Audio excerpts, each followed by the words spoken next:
আসসালামু আলাইকুম ভিউয়ার্স, স্বাগতম জানাচ্ছি নতুন একটি ভিডিওতে। তো আজকের ভিডিওতে দেখাবো কিভাবে আপনারা ড্রিমস টাইমে কন্ট্রিবিউটর অ্যাকাউন্ট খুলবেন। তো এর জন্য যে কোনো একটি ব্রাউজারে এসে ড্রিমস টাইম কন্ট্রিবিউটর লিখে সার্চ করবেন। তারপর এরকম একটি সাইট চলে আসবে। তো এটা আপনারা প্রবেশ করবেন। এরপর উপরে দেখতে পাচ্ছেন সাইন আপ ফর ফ্রি, এটা আপনারা একটা ক্লিক করে দেবেন। তারপর এরকম ইন্টারফেস শো হবে। তো এখানে আপনারা একটি ইমেল এবং একটি পাসওয়ার্ড দিয়ে সাইন আপ করে নেবেন। তো আমি একটি ইমেল দিয়ে নিচ্ছি এখানে, তারপর নিচে পাসওয়ার্ডটা দিয়ে নিচ্ছি। এরপর দেওয়া হয়ে গেলে আমরা সিম্পলভাবে সাইন আপ ফর ফ্রি এখানে একটা ক্লিক করে দেব। তারপর এরকম চলে আসবে আমাদের সামনে। তো আমরা এখান থেকে যে কাজটা করব, উপরে যে অ্যাড্রেসটা রয়েছে এখানে আমরা একটা ক্লিক করে দেব। তো এইখান থেকে আমরা লাস্টের ক্রেডিট অপশনটুকু কেটে দেব এবং .com পর্যন্ত রাখবো। তারপর এন্টার প্রেস করব। এরপরে দেখতে পাচ্ছেন এই যে এরকম চলে আসবে। তো এখান থেকে আমরা মাই অ্যাকাউন্টে চলে যাব। তো মাই অ্যাকাউন্টে আসার পরে যে এরকম ড্যাশবোর্ড পেয়ে যাবেন আপনারা। তারপর আপনারা এডিট ইউর প্রোফাইল এখানে একটা ক্লিক করে দেবেন।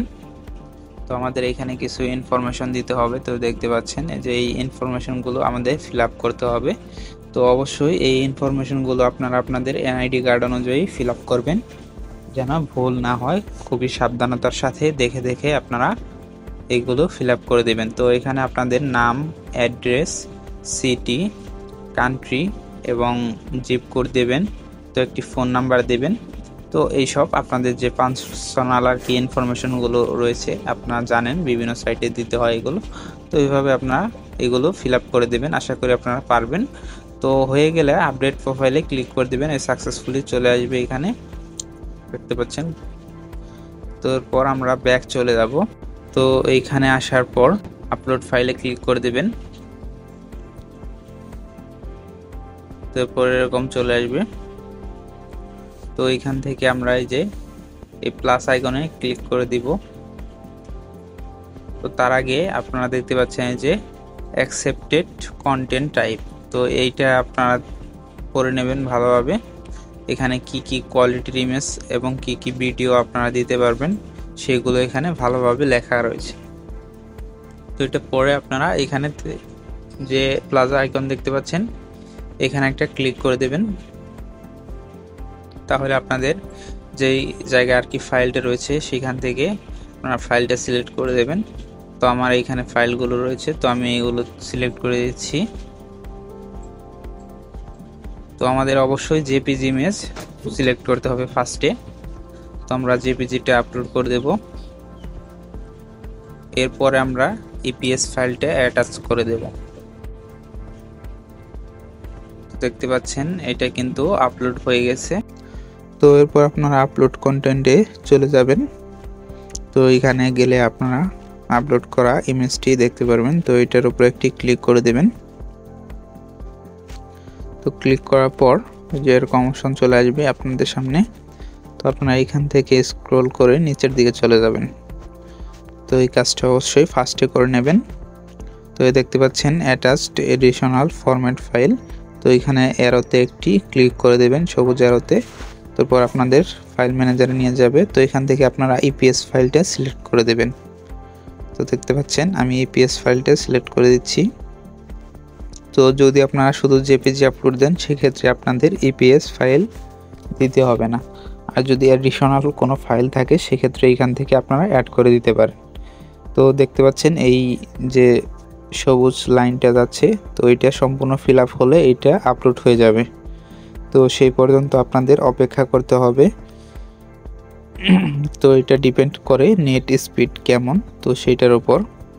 তো দেখতে পাচ্ছেন প্রায় আপলোড হয়ে গেছে। তো আপলোড হয়ে যাওয়ার পর যে এইখানে দেখতে পারবেন এরকম রিমুভ এডিশনাল ফাইল এই লেখাটা চলে আসবে। তখন বুঝবেন যে এটা আপলোড হয়ে গেছে। তো এরপর আপনারা এখানে ফার্স্টে একটি টাইটেল দিয়ে নেবেন। তো আপনারা চাইলে টাইটেল অন্য কোথা থেকেও জেনারেট করতে পারেন, এছাড়াও নিজেরাও লিখতে পারেন। তো আমি লিখে দিচ্ছি। তো দেখতে পাচ্ছেন এখানে যখন এই যে গ্রিন মার্ক আসবে সাইটের এই ইমোজিতে, তখন বুঝবেন যে টাইটেলটা নিয়েছে। তারপর নিচে আমরা এটাই ডেসক্রিপশনে দিয়ে দেব এবং আরও কিছু এক্সট্রা ভাবে লিখে অ্যাড করে দেব ডেসক্রিপশনে। তো আমি লিখে দিচ্ছি।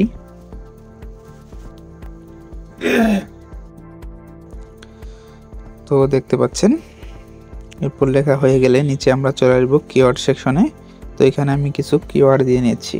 তো আপনারা চাইলে IMStoker থেকেও কিওয়ার্ড নিতে পারেন, কিওয়ার্ড নিয়ে এখানে পেস্ট করতে পারেন। তো আমি কিছু কিওয়ার্ড লিখে দিচ্ছি, এমনিতেই তারা অনেকগুলো কিওয়ার্ড দিয়ে দেয়। তারপর আপনারা চাইলে এক্সট্রাভাবে কিছু অ্যাড করে দিতে পারেন। তো অ্যাড করা হয়ে গেলে চলে আসবেন নিচের দিকে, এই যে দেখতে পাচ্ছেন সাবমিট ফর কমার্শিয়াল, এটাই ক্লিক করলে হবে। তাহলে আপনাদের ফাইলটা সাবমিট হয়ে যাবে। তো এখানে এক্সট্রা কোনো সেটিং করার দরকার নেই।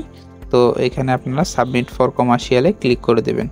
তো এছাড়াও আপনারা চাইলে সাইডে কিন্তু প্রাইজের অপশন আছে, প্রাইসগুলো সিলেক্ট করে দিতে পারেন, কাস্টম প্রাইস। তো আমি মনে করি সেটার দরকার নেই। তো এই দেখতে পাচ্ছেন সাবমিট হয়ে গেছে এটা।